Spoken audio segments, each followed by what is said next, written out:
Sadare sampai puncak.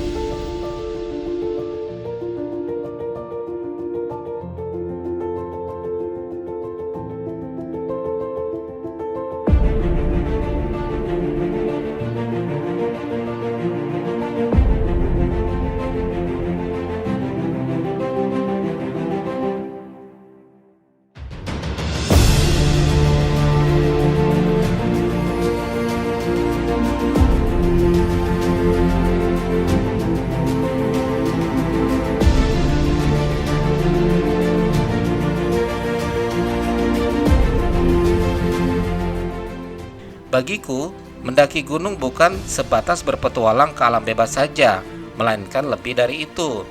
Mendaki gunung dapat membuat seseorang mengetahui bagaimana sebenarnya sifat asli orang tersebut.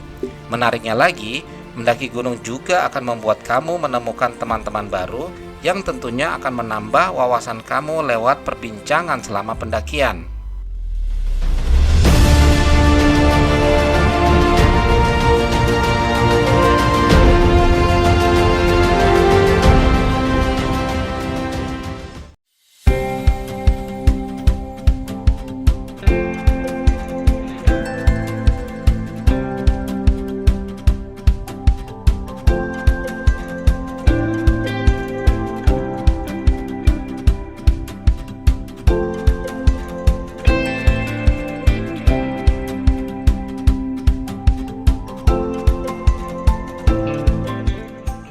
Setelah istirahat agak lama, kami memutuskan untuk melanjutkan ke pos 8 dengan pertimbangan kaki Fuad sudah membaik dan waktu yang masih mencukupi.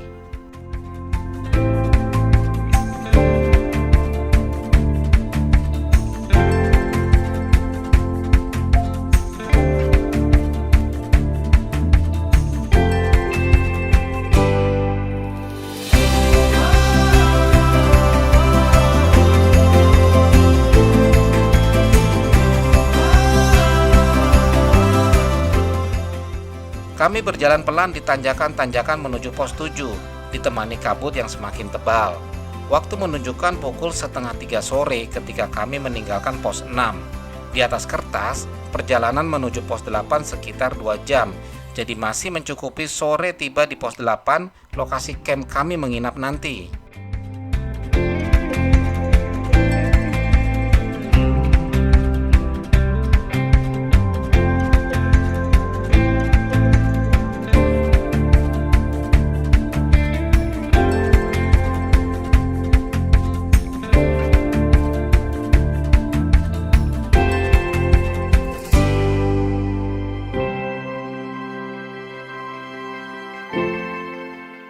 Kondisi fisik teman-teman semakin terkuras ketika menuju pos 7.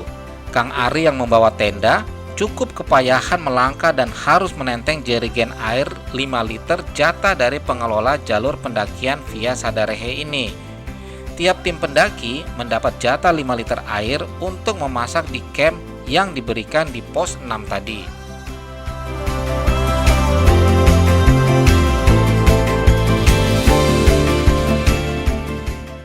Saran untuk teman-teman yang mau mendaki via Sadarehe agar menyisihkan space di ransel untuk membawa jerigen air, karena agak sulit berjalan di tanjakan sambil menenteng air. Saran lain, bisa juga meringankan beban air dari jerigen dengan share ke botol-botol yang kosong.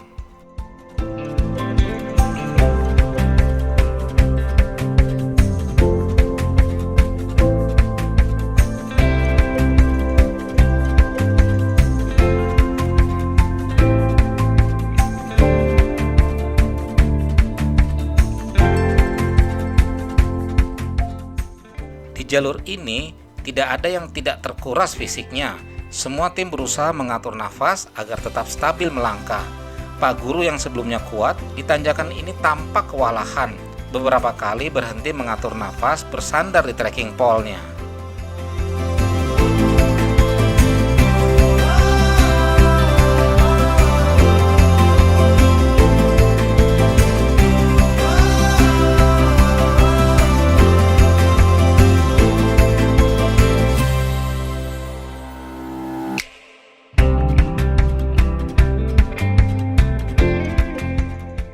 Kami yang biasanya tertawa-tawa atau berjalan sambil ngobrol, di jalur ini sunyi, tidak ada yang bicara.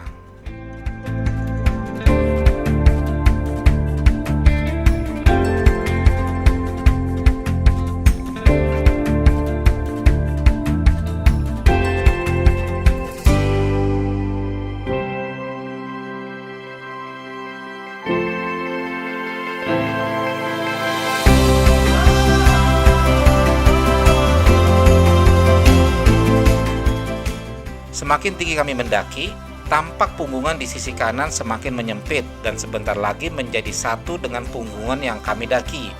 Biasanya ini sebagai tanda akan bertemu sebuah titik ketinggian baru yang sering dibikin pos istirahat. Bagiku ini sebagai penyemangat, minimal sebagai cara menyenangkan diri sendiri kalau pos 7 sudah dekat.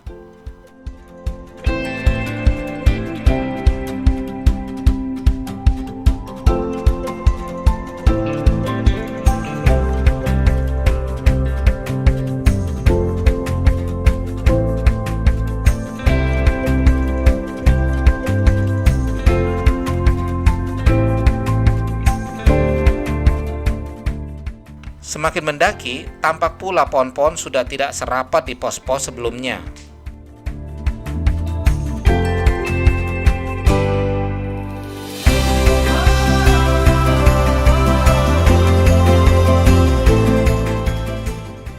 Oh ya, ada pantangan di pendakian untuk tidak bicara meminta air, karena pengertiannya akan dikasih air dari atas alias hujan deras.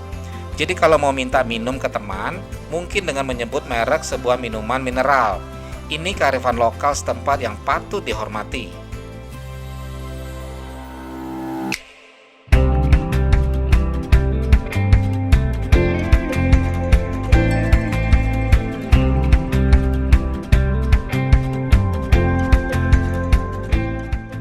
Akhirnya setelah mendaki selama 1 jam, kami pun tiba di pos 7 ditemani kabut tebal. Pos 7 ini batas hutan, di mana ke atas sudah tidak ada pohon-pohon besar dan didominasi pohon-pohon cantigi. Pos 7 tidak luas dan hanya cocok untuk tempat istirahat saja.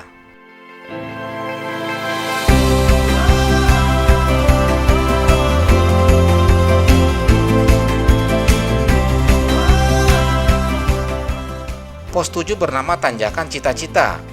Dulunya, pos 7 bernama Cagak Tilu karena ada pohon di pos ini yang memiliki 3 dahan sekaligus.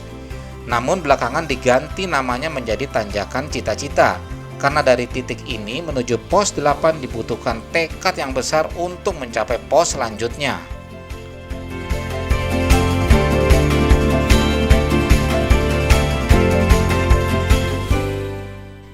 Satu persatu anggota tim tiba di pos 7 dengan wajah lelah, nafas terengah-engah, dan langkah perlahan membawa tim kami yang terpecah-pecah berkumpul kembali di pos 7.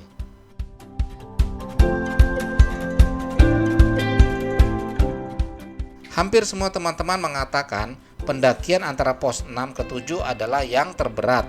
Tanjakan-tanjakan panjang melelahkan, ditambah kondisi fisik makin menurun, membuat kaki berat melangkah.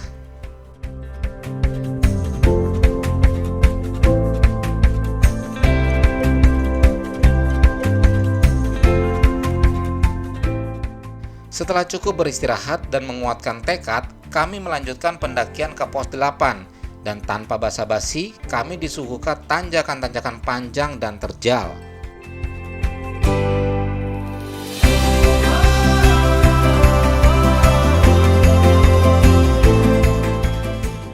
Di jalur ini, sedikit bisa membuat kami terhibur adalah Taman Edelweiss di kiri kanan jalur pendakian. Kabarnya, kelebihan jalur Sadarehe adalah satu-satunya jalur pendakian di Ciremai yang memiliki 4 spesies Edelweiss, tidak selengkap di jalur pendakian lainnya.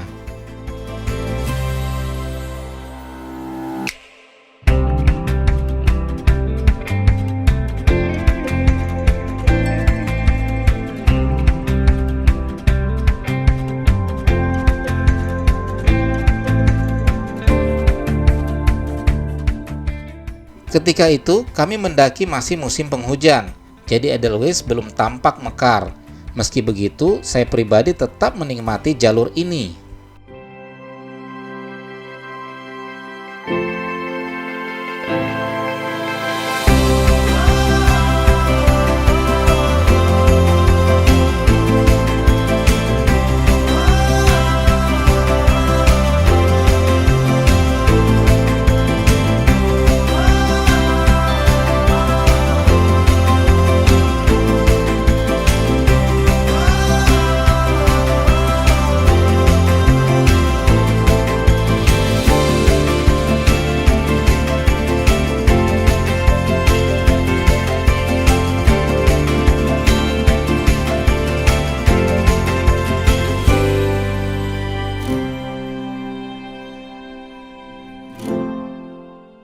Oh ya, selain Edelweiss, kami juga melewati pohon-pohon cantigi mati dan kering. Ternyata ini bekas kebakaran hebat yang melanda Ciremai tahun 2019 lalu. Kebakaran yang mencapai 300 hektar luasnya hingga menutup semua jalur pendakian.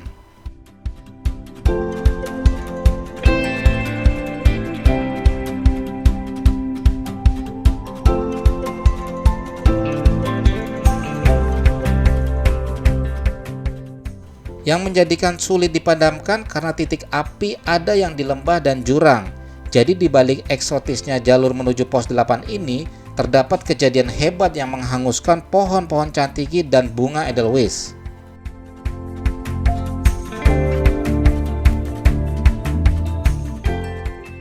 Jalur gunung ini terlihat jarang dilalui orang, terbukti dengan tidak banyaknya bekas injakan sepatu dan bebas dari sampah.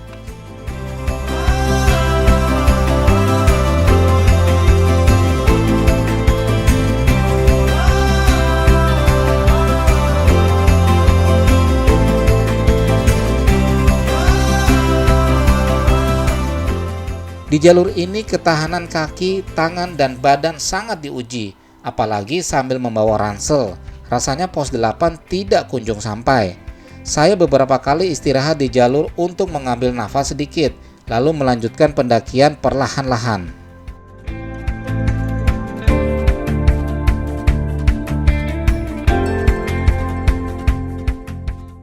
Mas Ustadz pun tampak kesulitan melewati tanjakan-tanjakan terjal. Sesekali terduduk sambil mengurut kakinya yang mulai menegang, mengurut-ngurut otot pahanya.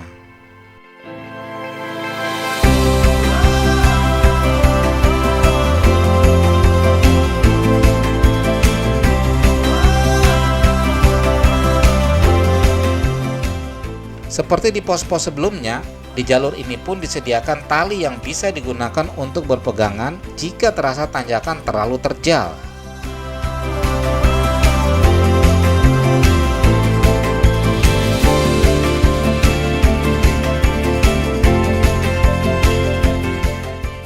Menurut Ranger, jika cuaca cerah maka dari jalur ini akan terlihat laut. Sudah terbayang keindahannya. Tidak hanya laut, dari sini pun bisa menikmati sunset. Namun saat ini cuaca kurang mendukung, tertutup kabut tebal.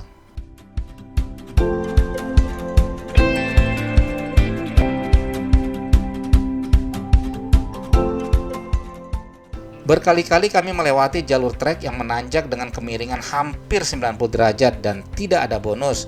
Meski begitu, jalurnya cukup jelas terlihat.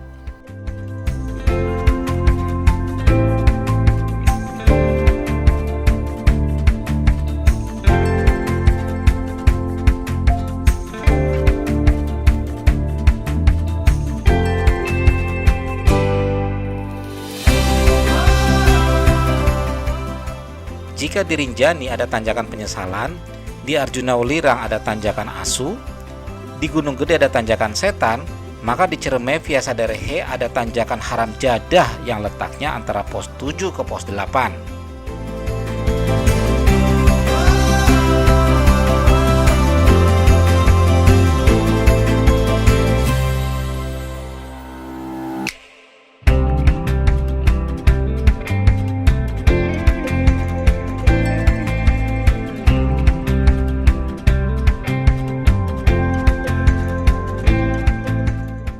Satu jam mendaki, kami sampai di sebuah titik ketinggian di mana puncak Ciremai sudah tampak. Tumbuhan cantigi mendominasi area ini. Rasanya betah sekali di sini.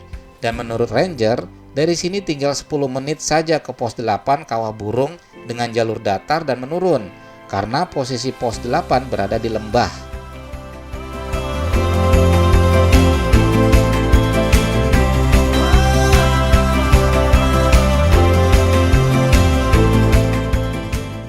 Di area ini saya menemukan buah arbe hutan. Habitat tanaman ini adalah di daerah pegunungan dengan ketinggian 1000 sampai 2500 meter di atas permukaan laut. Dan posisi kami saat ini berada di ketinggian 2600 mdpl. Buah arbe hutan ternyata memiliki manfaat yang banyak. Zat yang terkandung dalam arbe salah satunya ialah antioksidan yang dapat mendetoks tubuh dan menunda proses penuaan. Nah, bagi kamu para pendaki yang ingin awet muda dan sehat, silakan mencicipi buah ini ya.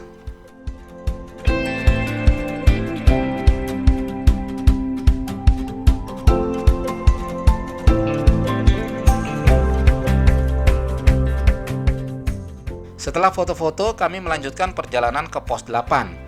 Benar kata ranger, jalanan datar dan sesekali menurun berada di depan mata. Di sisi kiri pun tampak savana pos 8.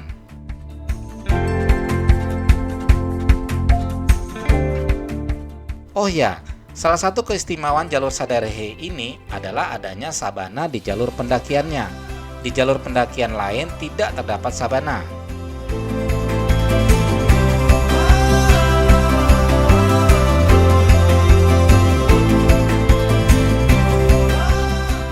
Menurut ranger, di pos 8 ini bisa menikmati sunrise atau matahari terbit yang sangat indah. Tak hanya itu, matahari terbenam pun bisa dinikmati sekaligus di sabana ini. Karena satu-satunya jalur sisi selatan yang dapat menikmati sajian sunrise dan sunset sekaligus.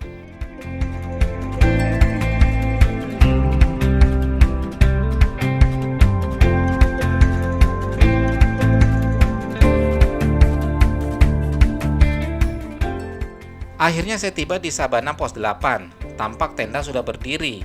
Kang Ari yang sudah duluan sampai bersama Nendi dan Andri sudah mendirikan tenda. Kami disambut tebalnya kabut Ciremai. Waktu sudah menunjukkan jam 5 sore. Sesekali angin bertiup agak kencang, membuat badan terasa dingin.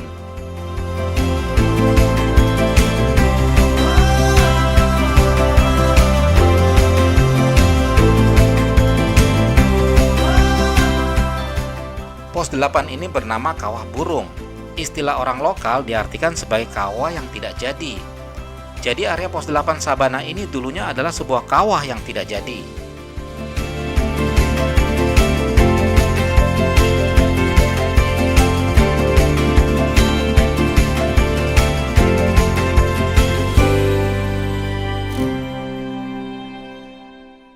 Sementara teman-teman mulai memasak untuk makan malam, dua ranger yang menemani kami juga membangun tenda mereka. Salah satu fungsi ranger ini juga sebenarnya untuk memantau dan memastikan para pendaki tidak membuat api unggun di area camp, karena dikhawatirkan terjadi kebakaran di sabana ini. Selain itu, ranger juga memastikan semua sampah tetap dibawa turun kembali.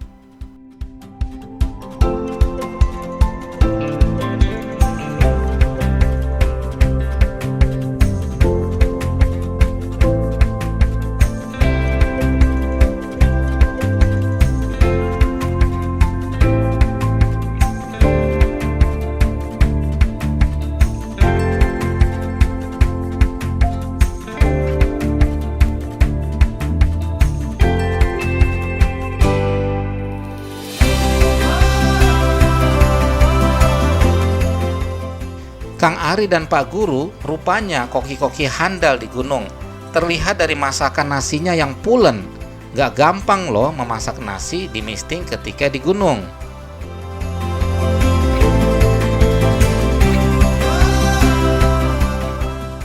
Oh ya, untuk perbekalan logistik makan, bisa juga belanja di pasar Raja Galuh jika tidak sempat membawa dari kota asalmu. Lengkap juga mulai dari beras, sayur, bumbu-bumbu hingga ikan atau daging. Di Desa Payung sendiri tidak ada pasar, hanya ada toko-toko kelontong kecil.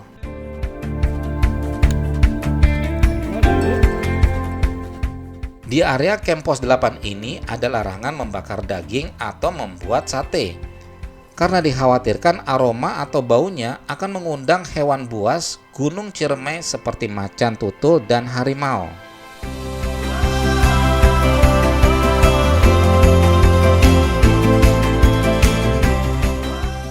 Menurut petugas di base camp, pos 8 ini juga menjadi habitat rusa Ciremai. Di jalur menuju pos 8 saya juga melihat kotoran-kotoran rusa. Infonya, rusa ini sering keluar menampakkan diri ketika pagi di sabana.